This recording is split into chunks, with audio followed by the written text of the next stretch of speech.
Glad you're still with us here on Colorado & Company. I'm Jackie Polisi in for Denise Plant. Well, if you've been on the trail or live near open space, you've probably seen some coyotes lately. Well, they could be getting too close for comfort, and that's why we brought in our wildlife expert. JeffCo Ranger Bonnell is here with tips we all need to stay safe because those coyotes are near. They're right in my backyard. They're pretty much in anyone's backyard. If you've got a scratch of natural area in your neighborhood, you probably have coyotes. Wow. Yeah. And why are they becoming part of our community, whether subdivision or in the highlands? It's a great question. Coyotes are opportunistic omnivores, so they take advantage of any opportunity, and they are incredibly flexible, and they love what we've done with the suburban environment. They think the trees we've planted and the irrigation we have and all these sort of trails and natural areas that we've integrated into our neighborhoods are just fantastic. Yeah, so it's a really great place. Yeah. If I were a coyote, I would probably live in a suburban area. No kidding. Well, I live in Parker, as I mentioned, and they are literally in my backyard. Sure. When I look out a window, they're there, and I hear them every night. But if you don't see them, how do you know if they're near? Well, again, if you have natural habitat at all in your community, you probably do have coyotes in the area. But there are some cues you can look for. First of all, auditory. If this time of year particularly, they do howl, and so you can hear that, and that's for sure known. But you can also find their scat, which is their poop that they'll leave, and they'll often leave it right in the middle of a trail or right in a prominent spot. And it's very different from dog scat. It's going to have like teeth or hair or feathers in it, and it also comes to a tip like a Hershey's Kiss. So you can thank me next time you try to enjoy one of those, but that is diagnostic for coyote scat. Also, you can look for tracks.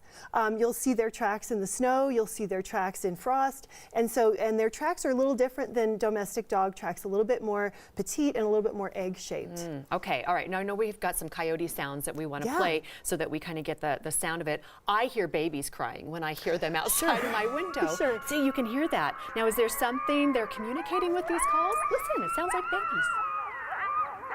Right. Oh, well, I can't hear. But anyway, what you're hearing is actually not babies. Coyotes an adult coyote has no less than 11 different vocalizations. They have enormous range, and they will do the most haunting sounds. And so those sounds that sound like little yipping babies are actually adult coyotes. And while you may think that's 25 coyotes making that ruckus, it's probably 2 or 3. Isn't that something? It's amazing. Their vocal range is incredible. Yeah, really. Okay.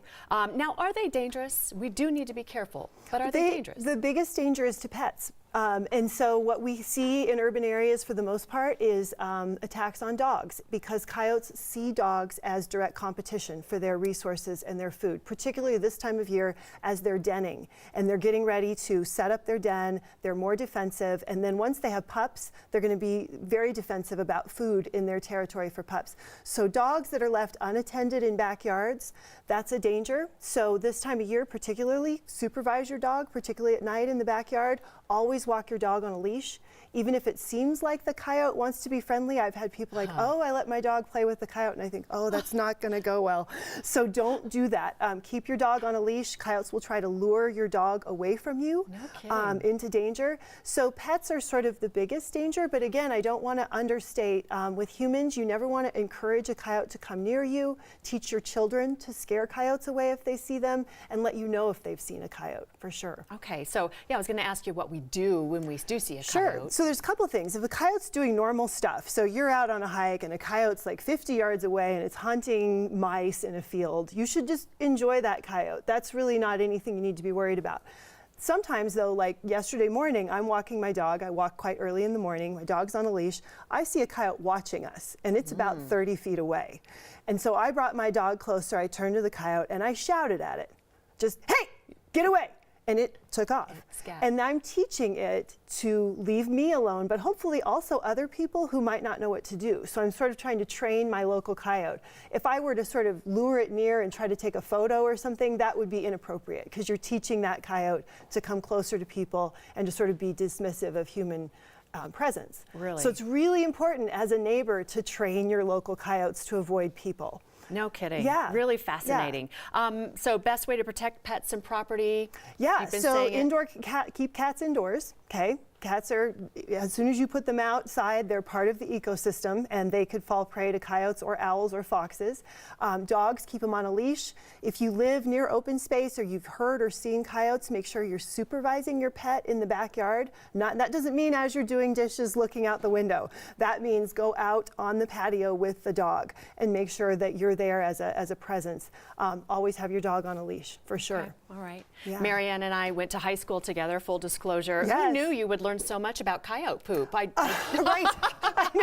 I know. People leave it on my desk. Can you identify this? Marianne, tell us what else is happening at JeffCo Open Space. We're still busy. You know, it's that time of year, but it's so fascinating now that we have micro spikes, and I don't know if you have those. They're traction devices you can put on the bottom of your shoes. They're great for hiking, and we highly recommend them. They make even an icy trail pretty safe.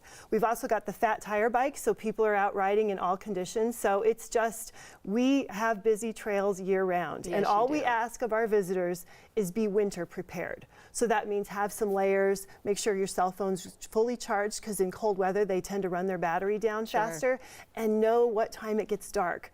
That catches people off guard, and all of a sudden they're in a dark park that's getting very cold, and maybe they haven't worn enough layers. At 4:50. So, correct, yes. Yeah. So that's all we ask. Enjoy the trail, but do it from a winter perspective, and remember that it gets very cold even in the Denver metro area after the sun goes down. And our parks do close 1 hour after dark, but that's not the biggest deal. It's more your safety that we're concerned about. Smart tips. Yes. Thank you so much. Oh, Always great to see you. It's so great to see you. Yes, thank you so much for inviting me. You're very welcome. All right. Well, for more information on wildlife updates and visitor tips, go to jeffco.us-open-space. It's actually jeffco.us/open-space. So be safe and plan your next outdoor adventure with the help of Jefferson County Open Space.